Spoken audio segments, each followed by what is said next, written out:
প্রিয় দর্শক, ভেঙে গেছে মনু নদীর বাঁধ, মৌলভীবাজারের মনু নদীর বাঁধ ভেঙে গেছে এবং ভাঙ্গার কারণে কিন্তু পানি প্রবেশ করছে। আমরা দেখতে পাচ্ছি মৌলভীবাজারের বেশ কয়েকটি উপজেলার ইউনিয়নে, সেটি আমরা সরাসরি সম্প্রচার করছি এসআরআই টিভির পর্দা। আমি আলী হোসেন জীবনের ঝুঁকি নিয়ে কিন্তু গাড়িগুলো পারাপার হচ্ছে, আমরা দেখতে পাচ্ছি জীবনের ঝুঁকি নিয়ে কিন্তু গাড়িগুলো পারাপার হচ্ছে। সেটি আমরা দেখতে পাচ্ছি যে জীবনের ঝুঁকি নিয়ে গাড়িগুলো কিন্তু পারাপার হচ্ছে, সরাসরি সম্প্রচার করছে মৌলভীবাজার থেকে। এবং আপনারা দেখতে পাচ্ছেন যে মানুষ কত কষ্ট করছে এবং এখানে একটি সংগঠন রয়েছে মৌলভীবাজারে, সেই সংগঠন তারা কিন্তু ব্যস্ত রয়েছে যে সাধারণ মানুষ তাদেরকে, মৌলভীবাজার মানুষ বা সামাজিক সংস্থা তারা কিন্তু এই মুহূর্তে কাজ করে যাচ্ছে। যারা সাধারণ মানুষ তাদেরকে পারাপার করার জন্য কিন্তু তারা ইতিমধ্যে দেখতে পাচ্ছি আমরা, যারা আমাদের সাথে লাইভে যুক্ত রয়েছেন সেটা আমরা আপনাদের সরাসরি সম্প্রচার করছি এসআরআই টিভির পর্দায়।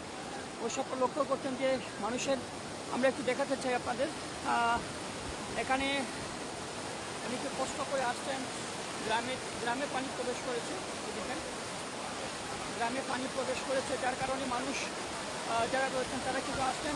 আমরা দেখতে পাচ্ছি খুব কষ্ট একদম করে আসছেন বাড়ি থেকে চলে আসছেন। কিন্তু আমরা একটু দেখাতে চাই আপনাদের, দেখেন কী অবস্থা, মানুষের যে কষ্ট, অনেকটা কি বলবো যে কত কষ্ট করছে মানুষ, তাদের যে তারা বাসে আশ্রয় নিচ্ছেন, নিরাপদ জায়গায় তারা আশ্রয় নিচ্ছেন। আমরা দেখতে পাচ্ছি এই দেখেন নিরাপদ জায়গায় তারা আশ্রয় নেওয়ার জন্য তারা কিন্তু এসেছেন এই গ্রামের মানুষ। আমরা তাদেরকে দেখতে পাচ্ছি যে নিরাপদ আশ্রয়ের জন্য কিন্তু তারা আসতেছেন এবং কদমাটার অবস্থা কিন্তু ভয়াবহ। মৌলভীবাজারের কদমাটার অবস্থা এই মুহূর্তে ভয়াবহ রূপ নিয়েছে। আমরা দেখতে পাচ্ছি যে এখানে দুজনে কিন্তু পানি প্রবেশ করছে, এরা আমাদের সাথে লাইভে রয়েছেন। আমরা একটু দেখাতে চাই যে মৌলভীবাজারের কদমাটার যে অবস্থা সেটা আমরা সরাসরি সম্প্রচার করছি।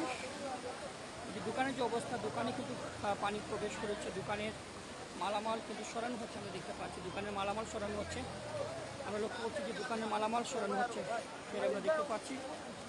অবশ্যই লক্ষ্য করছেন যে কি ভয়াবহ একটি অবস্থা, এখানে দোকানে প্রবেশ করেছে কিন্তু ইতিমধ্যে পানি, আমরা একটি ভয়াবহ রূপ নিয়েছে। কিন্তু এই মৌলভীবাজারের কদমাটা বাঁধ কিন্তু ভেঙে গেছে, যার কারণে আমরা দেখতে পাচ্ছি যে দোকানে প্রবেশ করেছে পানি এবং এখানে প্রচুর পানি কিন্তু প্রবেশ করছে এবং মালগুলো কিন্তু গাড়িতে তোলা হচ্ছে।